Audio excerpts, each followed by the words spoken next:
আমরা সবাই জানি যে বিশ্বের মধ্যে বাংলাদেশ কিন্তু খুবই ছোট একটা দেশ, দেখতে কিন্তু অতকিনতা লাগে। কিন্তু আসলে রে ভাই, আমরা একটা চুনারহাটা থানার মধ্যে আছি। এই যে চুনারহাটা কিন্তু অনেক বড়। ঘুরার পর বুঝতে পারছি যে চুনারহাটা না কত বড়, আর হবিগঞ্জ জেলাটা যে এটি কিন্তু আরো বিশাল বড়। এখন বিশ্বের মানচিত্রে বাংলাদেশ কিন্তু সামান্য একটা জায়গা নিয়ে পড়ে রয়েছে। এই চুনারঘাট হবিগঞ্জ যদি এত বড় হয়, তাহলে বাংলাদেশটা কত বড়, আর এই পৃথিবীর যে যতগুলো দেশ আছে এগুলো কত বড়। সুবহানাল্লাহ, আল্লাহ সুবহানাহু ওয়া তাআলা কিন্তু এগুলো ভালো জানেন।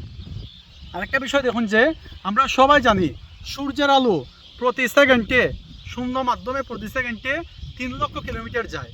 সূর্যের আলো দিয়ে কিন্তু আপনি সূর্যের আলো গতি যদি আপনি চলুন, তাহলে আপনি 1 সেকেন্ডে 7 বার পৃথিবীর এদিক থেকে এদিকে 7 বার আওয়া যাওয়া করতে পারবেন। কয়বার? 7 বার 1 সেকেন্ডে। আর 3 লক্ষ কিলোমিটার গতি যদি আপনি যান তৈরি করতে পারেন, তাহলে পৃথিবীর একদিক থেকে আরেকদিকে 1 সেকেন্ডে 7 বার আপনি আওয়া যাওয়া করতে পারবেন। আমরা ইসলাম ধর্মের অনুসারে যারা আছে, আমরা সবাই কিন্তু জানি যে আল্লাহ সুবহানাহু ওয়া তাআলা আমরা কিন্তু 10 দুনিয়ার সমান একটা জান্নাত দিবা। মানে সর্বনিম্ন যে জান্নাতি আছে তারে 10 দুনিয়ার সমান একটা জান্নাত দেব। এখন দুনিয়াতে যদি এত বড় হয়, তাহলে 10টা দুনিয়ার সমান জান্নাত কত বড় হইব। এখন আপনারা দেখুন যে আমার ছোটবেলা আসলে মনের মধ্যে প্রশ্ন হইতো যে আল্লাহ এত জায়গা পাইবা হই, এত বড় দুনিয়ায়, তারপর 10 দুনিয়ার সমান একটা জান্নাতের জান্নাত দিবা, তাহলে আল্লাহ এত দুনিয়ায় পাইবা হই। এখন দেখুন বিজ্ঞানের এই পর্যন্ত 2 বিলিয়ন গ্যালাক্সি আবিষ্কার করছে, গ্যালাক্সি বা ছায়াপথ। একটা গ্যালাক্সির এই মাথার থেকে এই মাথায় সূর্যের আলো যাইতে 1 লক্ষ বছর সময় লাগে।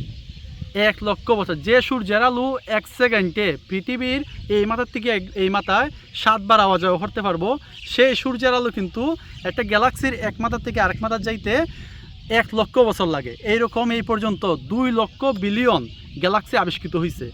আল্লাহ সুবহানাহু ওয়া তাআলার সৃষ্টি আসলে কত মহান। এই যে ভিউটা দেখুন আপনারা, কি সুন্দর একটা ভিউ। এখন দুনিয়ার মধ্যে কিন্তু আল্লাহ সুবহানাহু ওয়া তাআলা অনেক সুন্দর সুন্দর প্লেস রাখছেন। জান্নাতের মধ্যে কি প্লেস রাখছেন, এটা আল্লাহ সুবহানাহু ওয়া তাআলা ছাড়া আসলে কেউ জানে না। আসলে হয়েছে কিন্তু মানে জান্নাত এমনভাবে তৈরি করা হয়েছে, এমনভাবে সাজানো হয়েছে, কোনো চোখ কোনোদিন দেখা নাই, কোনো মানে মাথা কোনোদিন কল্পনা করে নাই, কোনো মন কিন্তু কোনোদিন কল্পনা করে নাই, এরকম একটা অবস্থা। আসলে সবার কাছে দোয়া প্রার্থী আল্লাহ সুবহানাহু ওয়া তাআলা যেন আমাদের দুনিয়ার মধ্যে এমনভাবে চলার তৌফিক দান করে, যাতে আমরা দুনিয়াতেও শান্তিতে এবং থাকতে পারি এবং আখিরাতেও আমরা জান্নাত লাভ করতে পারি। সবার ধন্যবাদ। আল্লাহ হাফেজ।